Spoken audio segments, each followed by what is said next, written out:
పూర్తి వివరాలు తెలుసుకోకుండా నోటికొచ్చినట్టు మాట్లాడకండి. నిజం చెప్పు నీలాంబరి. చెప్పు. ఆ ప్రచారం చేసింది నేనే ఆంటీ. పని మనిషి పార్వతి మీద ద్వేషంతో ఇలా చేశాను.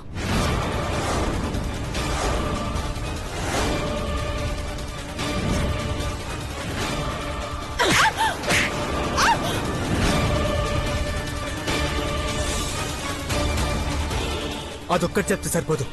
ఆ ప్రోడక్ట్ వాడడం వల్ల ఎటువంటి నష్టం లేదని చెప్పు. నిజంగా అది వాడటం వల్ల ఏ ప్రాబ్లం రాదు.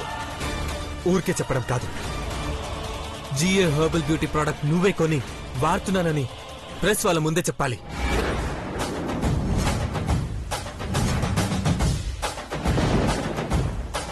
జిఏ హెర్బల్ కంపెనీ పెట్టిన పార్వతి పని మనిషి కాదు అని మీతోనే చెప్పిస్తాను. నెల రోజుల్లో అమ్మగారు నన్ను మెచ్చుకునేటట్టు చేస్తాను. చూస్తా ఉండండి. నేనెందుకు కొనాలి? కొనాలి. ఈ ప్రోడక్ట్ నువ్వే తీసుకొని వాడుతున్నావు అని చెప్తేనే జనాలందరూ నమ్ముతారు. చూసావా, నువ్వు చేసిన పిచ్చి పని వల్ల మనమే ఇప్పుడు ఆ ప్రొడక్ట్స్ కొనుక్కోవాల్సి వస్తుంది. తీసుకో. ఎంత పెట్టాలి? చిల్లర లేదు. పర్లేదు పిన్ని, నేనిస్తాను. బ్రో ఎంత? 70 రూపీస్. పిన్ని ఇదిగో 70. మా ఆయనకి మీరు 70 రూపీస్ బాకీ పడ్డారు. సాయంత్రం ఇస్తానులేమ్మా, కంగారు పడకో. నీలమ్మా తీసుకో. దాని మొహాన్ని కొట్టాంటీ. మొహం పగులుతుంది. షాపులో కొనేటప్పుడు డబ్బులు ఇలాగే ఇస్తావా? లేదంటీ. ఇవ్వు. తీసుకో 70 రూపాయలు. ఇదిగో.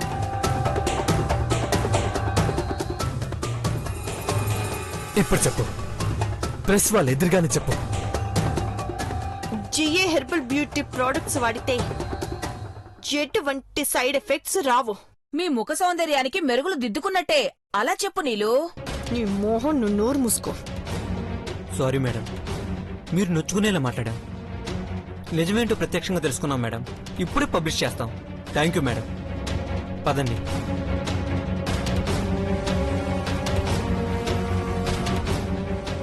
అమ్మా, నీలాంబరి వల్లే ఈరోజు ప్రెస్ వాళ్ళు నిన్ను నిలదీసే పరిస్థితి వచ్చింది. ఇలా జరగకుండా చూసుకోండి ప్లీజ్. మహి, ప్రెస్ వాళ్ళందరూ వెళ్ళినట్టేనా? వెళ్ళిపోయారు డాడ్. అక్క, ఈ ప్లాన్ లో నా పాత్ర లేదక్క.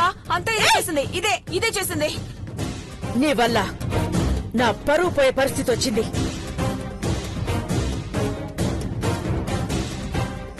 నువ్విలాంటి తప్పులు రిపీట్ చేస్తే నిన్ను ఈ ఇంట్లో ఉండనివ్వను. అండర్స్టాండ్?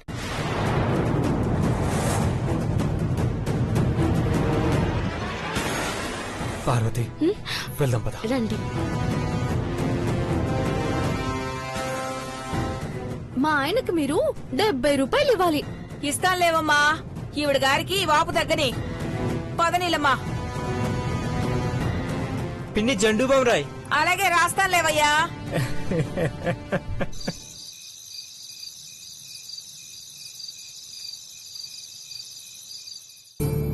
పార్వతి, ఆ, శేఖర్ ఫోన్ చేశాడా?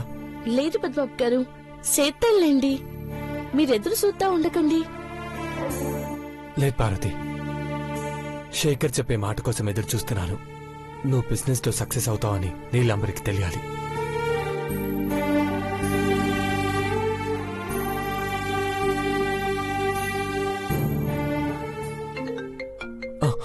పార్వతి, శేఖర్ అనుకుంటా, ఫోన్ ఇవ్వు.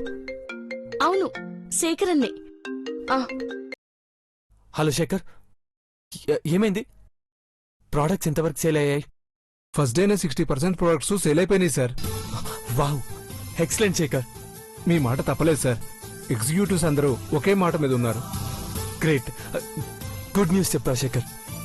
Production continue చేస్తుండండి. అలాగే సార్. పార్వతి, ఇక మనకు తిరుగులేదు. జనాల్లో నమ్మకం పెరిగింది. మీరు తలుచుకుంటే కాందే ఉంటుంది పెద్దబాబు గారు. నన్ను గెలిపించడానికి మీరెంత కష్టపడుతున్నారో కల్లారా నన్ను చూస్తున్నాను కానీ నా గెలుపుని మీరు చూడలేకున్నారు. నేను చూడకపోయినా పర్లేదు పార్వతి, అమ్మ చూడాలి. నువ్వు గెలిచావని మెచ్చుకోవాలి. ఆ రోజు వస్తుంది పెద్దబాబు గారు. ఆ రోజు మీ నోరు తీపిసేయాలా. అలాగని హనీ తీసుకొచ్చి ఇవ్వకూడదు. మరేం కావాలా? ఆ, మ్, మ్. తీపంటే మీ దృష్టిలో ముద్దేనో? అంతకన్నా తీపి ఈ ప్రపంచంలో ఇంకేముంటుంది పార్వతి? ఆహా, అట్టాగా. సరే పెడతానుండండి.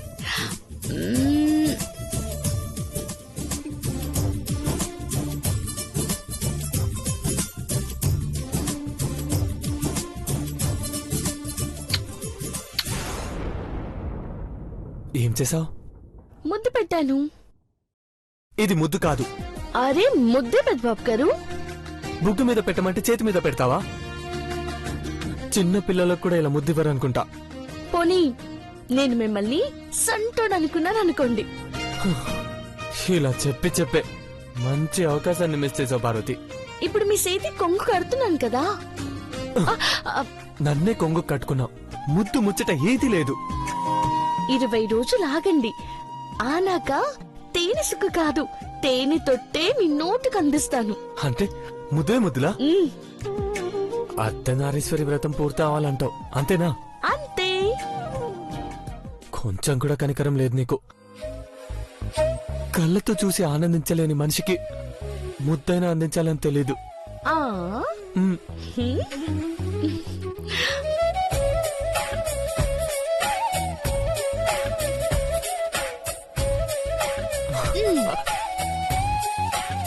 అర్ధనారీశ్వరి వ్రతం అప్పుడే మొదలైనట్టుంది. ఇప్పుడు బుద్ధిగా పడుకుంటేనే మంచిది. పార్వతి, 21వ రోజు ఈ రోజే అనుకొని ఒక్కసారి రిహార్సల్ చేద్దామా? అంటే వ్రతం పూర్తయ్యాక మనమిద్దరం ఎలా ఉంటామో ఒక్కసారి ప్రాక్టీస్ చేద్దామా? అమ్మా ఓసు దూసు పార్వతి, శ్రీవారికి ఎక్కువైంది. వెళ్ళి బుద్ధిగా పడుకోండి. పార్వతి, పార్వతి ఏమైంది? బొద్దు ఇంకా అదంటే నాకు భయం. అదంటే నాకు చాలా ఇష్టం. ఏంటి? అవును, వాటిని చూసి నువ్వు భయపడి నన్ను కౌగిలించుకుంటావు కదా. వదలండి. పార్వతి, బొద్దింకా కదలకుండా ఉండు. బొద్దింకా వచ్చింది. రక్తం అయ్యేదాకా ఇక్కడి చేయకూడదు. ఓకే అండి, కూర్చోండి కూర్చోండి. కూర్చోండి. పార్వతి, ఆ, బొద్దింకా బొద్దింక లేదు ఏం లేదు. అక్కడే ఉందిగా.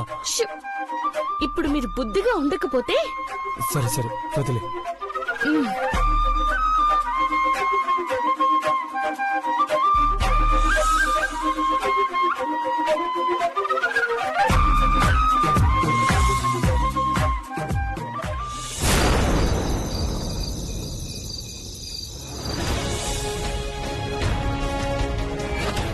ఆ ప్రచారం చేసింది నేనే అంటే పని మనిషి పార్వతి మీద ద్వేషంతో ఇలా చేశాను.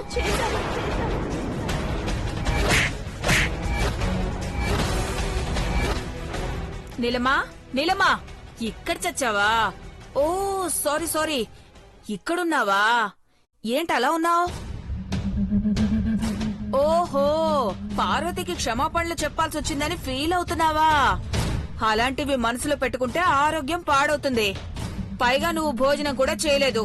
రా తిందు గాని. నువ్వు తినేసే ఆంటీ వెళ్ళి. నేను శుభ్రంగా తినేసొచ్చాను. చెయ్యి కడుకునేటప్పుడు నువ్వు గుర్తొచ్చావు. నాకు విందు భోజనం కావాలంటీ. అలాగైతే ఎవరి ఫంక్షన్ కైనా వెళ్లాల్సిందే. ఆ పార్వతి ఓడిపోయాక మనం గ్రాండ్ గా చేసుకునే పార్టీలో సుష్టిగా తింటానంటీ. అఖిలక్క కొట్టిన దెబ్బకు మెదడు అటు ఇటు షిఫ్ట్ అయిందా ఏంటి? అదెప్పుడు ఓడిపోవాలి? ఓడిపోతుంది. నా ప్లాన్ లో నేనున్నాను. ఇది కూడా నాకు చెప్పకుండా చేశారంటే మాడిపోయిన ఉప్మాలా ఉంటుంది. అదేంటో నాకు చెప్పు నీలమ్మా, టిప్స్ ఇస్తాను. చెప్పనాంటీ, నువ్వే చూస్తావుగా. నువ్వు చూడమంటావు, నేను దాని పతనాన్ని చూడాలని కనురెప్పలు వాల్చకుండా చూస్తానేమో. నీ దవడ పగులుతుంది. నీ పక్కనుంటే నాకు 2 వడ్డిస్తారేమోనని భయంగానూ ఉంటుంది. అందుకే నీ ప్లాన్ ఏంటో చెప్పి అడవమంటున్నాను. చెప్పను కాని అది అమలైతే పార్వతి బ్రతుకు ఛిద్రమవుతుందని మాత్రం చెప్పగలను. దాని చరిత్ర అందరూ టీవీల్లో చూసి గాడ్రించి ఉమ్మేలా చేస్తాను. నీ మాటలు వింటుంటే పెద్ద ప్లానే వేసినట్టున్నావు. కానీ తేడా కొడితే టీవీల్లో మనమే ఉంటామేమో. హ. చంద్రముఖి వల్ల నా నిజస్వరూపం తెలిసిపోయే రోజు దగ్గర పడిందని అర్థమైందాంటీ. అందుకే ఆ పార్వతి బతికుంటే పెద్ద కూడలయ్యే ఛాన్స్ ఎక్కువ ఉందని అది పతిత అనే ముద్ర వెయ్యబోతున్నాను. నోర్ముయ్ నీలమ్మా, అది మట్టిలో మాణిక్యం. నువ్వు బురద వేస్తే దాని వాల్యూ మారిపోదు. నీ ప్లాన్ వర్కౌట్ అవదే. అది ఆణిముత్యమని అందరికీ తెలుసా ఆంటీ? కాని దాని మీద ఆ ముద్ర పడకపోయినా ఆ ప్రచారం వల్ల ఆంటీ ఇక ఈ జన్మలో కూడా దాన్ని ఇంటి గడప తొక్కనివ్వదు. నెగటివ్ పబ్లిసిటీతో జీవితాలతో ఆడుకుంటున్నావా? అది పతివ్రత అని ప్రూవ్ చేసుకోవాలనుకున్నా ఇంకో రకంగా అర్థం చేసుకుంటారు. అప్పుడది సిగ్గుతో చచ్చిపోతుంది. నీలమ్మా, నువ్వింత చండాలంగా ఆలోచిస్తావనుకోలేదు. సాటి ఆడదాని మానాన్ని కాపాడాలి గాని ఇలా బజార్కిచ్చే ప్రయత్నం చేయొద్దు. నువ్వు దాన్ని చంపేయాలనుకుంటే చంపేది, కానీ ఇలాంటి ప్రచారాలు మానుకోవే. నీళ్ళు దాని మీద జాలి పడతావేంటాంటీ? ఈ నీలాంబరికి అలాంటి సెంటిమెంట్స్ ఏవి ఉండవు. నేను గెలవడానికి ఏవైనా చేస్తాను. ఆవేశపడిపోయి ఈ విషయం ఎవరికైనా చెప్పాలని చూస్తే ఆ ప్రచారం నీ మీదికి మల్లుతుంది. అసలే గౌరీ అంకుల్ కూడా ఇంట్లో లేరు. ఇండియాలోనే లేదు. నీతో పెట్టుకుంటే నన్ను కూడా అడ్డంగా బుక్ చేసేలా ఉన్నావే.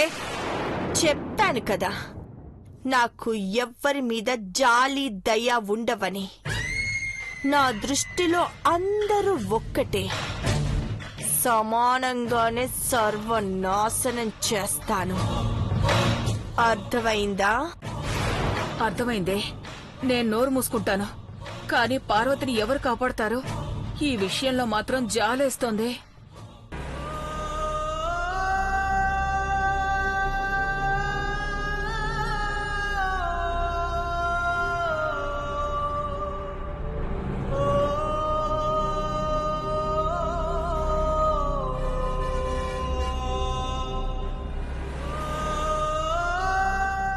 బంగారం, అమ్మా అని పిలిపించుకోవాలని నువ్వెంతగా ఎదురు చూస్తున్నావో నాకు తెలుసు. కానీ అవి ఎప్పటికీ ఎదురు చూపులుగానే ఉండిపోతాయి. ఎందుకంటే నువ్వు అమ్మవైతే నీ బిడ్డ తల్లి లేనివాడు అవుతాడు. అందుకే నా మీద నేనే నింద వేసుకోవాలనుకుంటున్నాను. నన్ను క్షమించి బంగారం.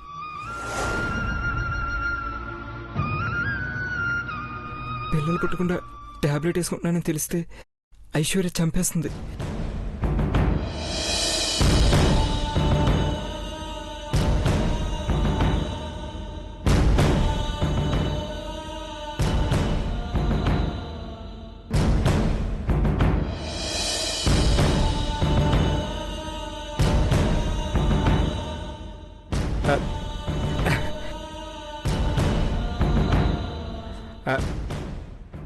కమాన్ బంగారం, ఐఎమ్ రెడీ.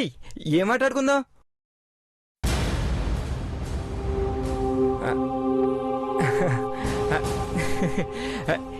ఏంజల్, ఎందుకు అలా డల్గా ఉన్నావు? కొంప తీసి టాబ్లెట్ వేసుకోవడం చూసిందా ఏంటి? బంగారం, నువ్వు ఇలా ఉంటే నాకు భయం వేస్తుంది. ఏమైందో చెప్పమ్మా. ఏం లేదు మహి, నీలాంబర్ వాళ్ళు పార్వతి మీద కక్ష కట్టి మళ్ళీ ఏం చేస్తారోనని భయంగా ఉంది. ఓహ్, నువ్వు ఆ విషయం గురించి ఆలోచిస్తున్నావా? కూల్ బేబీ, వాళ్ళేం చేయలేరు. లక్ష్మణుల్లా నేను, ఊర్మిల్లా నువ్వు ఉండగా వదిన్ని బ్రోని వాళ్ళేం చేయలేరు. ఆ విషయం వాళ్ళకు కూడా తెలుసు. మహి, ఒక్కో జీవితం ఒక్కోలా ఉంటుంది కదా. మనం ఇంట్లో ఉన్న పిల్లలు లేరు. పార్వతి పార్వతి వాళ్ళు బయటికి వెళ్ళినా సంతోషంగా కలిసి ఉండలేరు. మళ్ళీ పిల్లల టాపిక్ ఎందుకు బంగారం? ఏ టైంలో పిల్లలు వచ్చి సందడి చేయాలో అప్పుడు వచ్చి సందడి చేస్తారు. మనం రమ్మంటే రావడానికి వాళ్ళు ఏమైనా పనివాళ్ళ, పసివాళ్ళు. అలా కొంటిగా చూడకుండా హగ్ చేసుకోవచ్చు కదా. I love you Mahi. నీ ప్రేమ నా మీద ఎప్పుడు ఇలాగే ఉండాలి, ఇలాగే ఉండాలి. ప్రేమ మాత్రమే ఉంటుంది బంగారం, కానీ మన ప్రేమకు ప్రతిరూపంగా పిల్లలు మాత్రం ఉండరు. ఏం మాట్లాడవేంటి? ఆ, ఏం చెప్పనాయిష్, నువ్వు చెప్తుంటే అలా వినాలనిపిస్తుంది. బంగారం బంగారం, వెయిట్ వెయిట్ వెయిట్. ఏమైంది? చిక్కు పడింది, ఎలా తీయాలి? ఏం పర్లేదు, అలాగే ఉండని. నువ్వు నాకెంత దగ్గరగా ఉంటే అంత బాగుంటుంది. మరి దీన్ని ఎలా తీయాలి? ఎలా చిక్కుపడిందో అలాగే విడదీసుకోనివ్వు. ఆ, ఇంత దగ్గరగా ఉంటే నాకేదో అయ్యేలా ఉంది. ఒరే పిల్లలు, మీ మమ్మీ ఏదో మాస్టర్ ప్లాన్ వేసింది. కళ్ళు మూసుకోండి రే, మూసుకోండి.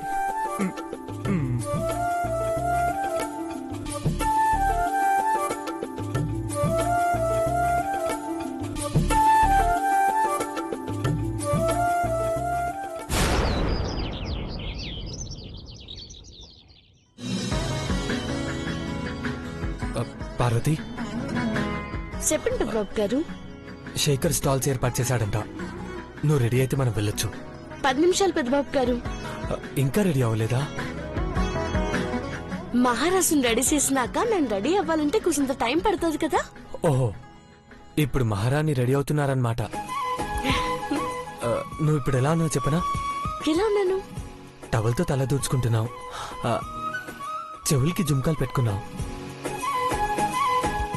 ఇంకా బొట్టు పెట్టుకున్నావు, అవునా? నిజంగా చూసినట్టే అంత కరెక్ట్ గా హెట్టా చెప్పినారు. నువ్వు తలస్నానం చేసినట్టు కుంకుడుకాయ వాసన వస్తుంది. నువ్వు అక్కడి నుండి మాట్లాడుతున్నావు అంటే డెఫినెట్ గా అద్దం దగ్గరున్నట్టే. మరి జుంకాలు ఎట్టుకున్నట్టు ఎట్టా చెప్పినారు? అది మాత్రం గెస్ చేశాను. నీకేదైతే బాగా నప్పుతాయో అవే వేసుకుంటావు కదా. నిజంగా మీరు చాలా తెలివైన పెద్దబాబు గారు. మా అమ్మ జ్ఞాపకంగా ఇచ్చిన జుంకాలివి, ఎక్కువగా ఇవే ఎట్టుకుంటుంటాను. మీ అమ్మ నీకెప్పుడు మంచి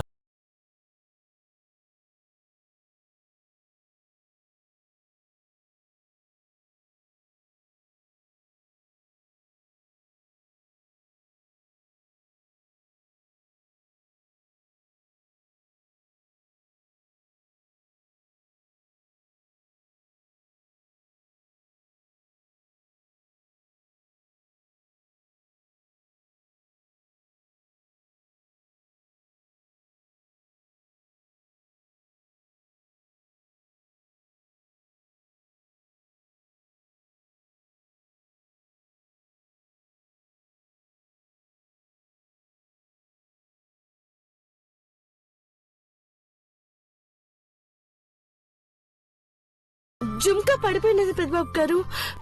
తువాల్తో జుట్టు తుడుచుకునేటప్పుడు పడిపోయింది అనుకుంటా. ఇక్కడే ఎక్కడే ఉంటుంది. నువ్వు తలుపులై.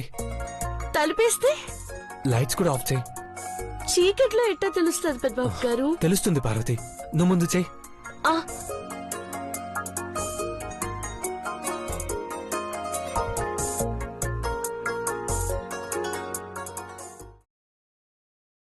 ఆఫ్ చేసావా?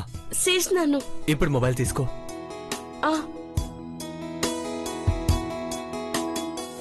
ఇప్పుడు దాంట్లో టార్చ్ ఆన్ చేసి వీడియో ఆన్ చేయి.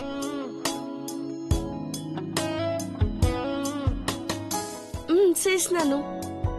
ఇప్పుడు రూమ్ అంతా వీడియో తీస్తే మొబైల్ లైట్ దాని మీద పడినప్పుడు జూమ్కాల రాళ్ళు మెరుస్తాయి. చెక్ చేయి. అట్టాగా పెద్దబాబు గారు. సరే సరే.